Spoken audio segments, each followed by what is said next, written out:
Alors il faut se rendre à l'évidence, le monde a changé. Pendant un temps, l'ordre mondial semblait clair, presque limpide, comme un miroir parfaitement poli. Mais aujourd'hui, ce miroir est en 1000 morceaux. Dans cette analyse, on va justement regarder de plus près ces fragments pour tenter de déchiffrer la nouvelle carte du pouvoir. Allez, on remonte un peu le temps. On est en 1991. Le mur de Berlin est tombé, l'Union soviétique n'est plus. Et là, pendant un court moment, le monde a semblé avoir un seul et unique leader, les États-Unis. C'est ce qu'on a appelé le moment unipolaire. Une période où, en gros, une seule superpuissance semblait dicter les règles du jeu pour tout le monde. Certains penseurs sont même allés jusqu'à parler de la fin de l'histoire. L'idée, c'était que, ça y est, on avait trouvé la formule gagnante, la démocratie libérale et le capitalisme de marché. Des organisations comme l'Organisation mondiale du commerce, fondée en 1995, devaient cimenter tout ça et unir la planète sous une seule et même bannière. Mais ce miroir parfait, il n'a pas tenu longtemps. Des événements majeurs ont commencé à le fissurer, les uns après les autres.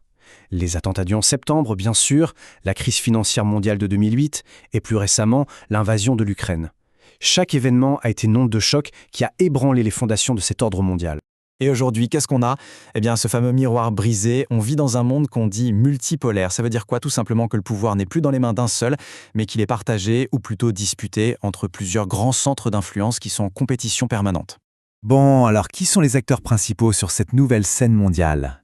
Jetons un œil à cette nouvelle carte du pouvoir.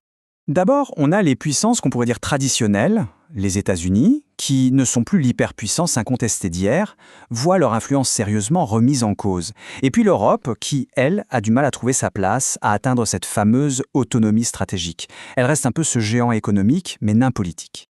Et pour illustrer ça, regardez ce chiffre. Il est juste incroyable. 92% des données européennes sont stockées sur des serveurs cloud américains. C'est une dépendance technologique absolument massive, une vraie vulnérabilité stratégique à l'ère du numérique. Ensuite, évidemment, il y a la Chine. Son ascension a été tout simplement fulgurante, que ce soit sur le plan économique ou militaire. Elle a complètement redessiné l'équilibre des forces et s'affirme sans complexe comme le principal concurrent des États-Unis. Il y a aussi la Russie qu'on qualifie de révisionniste. Ça veut dire qu'elle veut réviser, réécrire les règles établies après la guerre froide. Elle n'hésite pas à utiliser la force militaire et à nouer des alliances pour contrer l'influence occidentale. Et enfin, il y a un acteur de plus en plus important, ce qu'on appelle le Sud global. C'est un ensemble de pays émergents qui refusent de plus en plus de choisir un camp. Ils préfèrent jouer leurs propres cartes, créer leurs propres alliances, comme les BRICS. Et là, attention, regardez bien ce graphique parce que c'est une véritable bascule. Le bloc des BRICS, surtout depuis qu'il s'est élargi, représente désormais une part plus importante de l'économie mondiale que le G7, le club historique des pays riches. C'est un changement de paradigme économique majeur. Cette nouvelle carte du pouvoir, elle change aussi complètement les règles du jeu. La rivalité, aujourd'hui, elle ne se joue plus seulement sur le terrain militaire. Le champ de bataille s'est beaucoup élargi. Prenons l'économie, on est passé de la mondialisation heureuse à ce qu'on appelle le friendshoring, c'est-à-dire qu'on ne commerce qu'avec ses alliés. Le commerce est devenu une arme, on l'a bien vu avec des droits de douane qui ont pu grimper jusqu'à 145% pendant la guerre commerciale sino-américaine. Même la transition écologique est devenue un enjeu de compétition féroce.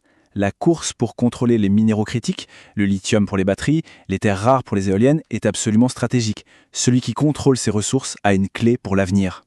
Évidemment, ça ne veut pas dire que les tensions militaires ont disparu, au contraire. Elles s'intensifient dans des zones ultra sensibles. Le détroit de Taïwan en est l'exemple parfait, avec des incursions aériennes chinoises qui ont plus que triplé en à peine un an.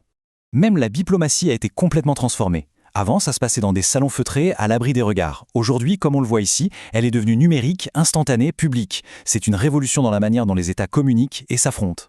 Donc, pour résumer, les terrains d'affrontement se sont multipliés. On est passé des lignes de front militaires à la guerre dans le cyberespace, de la course aux armements nucléaires à la course pour la suprématie dans l'intelligence artificielle et le contrôle des chaînes d'approvisionnement. Alors, qu'est-ce que tout ça signifie pour notre avenir? Comment est-ce qu'on navigue dans ce monde devenu si fragmenté? L'avenir est plein d'incertitudes. Va-t-on vers une forme de multipolarité gérée, où les grandes puissances arrivent à coopérer un minimum, ou bien vers un chaos multipolaire? Ce qui est sûr, c'est qu'on voit les conflits régionaux se multiplier, et les grandes institutions comme le Conseil de sécurité de l'ONU être de plus en plus paralysées. Notre époque est vraiment définie par une tension fondamentale. D'un côté, une compétition de plus en plus vive entre les nations, et de l'autre, un besoin de plus en plus urgent de coopérer sur des défis qui nous dépassent tous, comme le changement climatique. C'est tout le paradoxe. Tout ça nous laisse avec une dernière question, qui est sans doute la plus importante. L'ancien ordre mondial a vécu.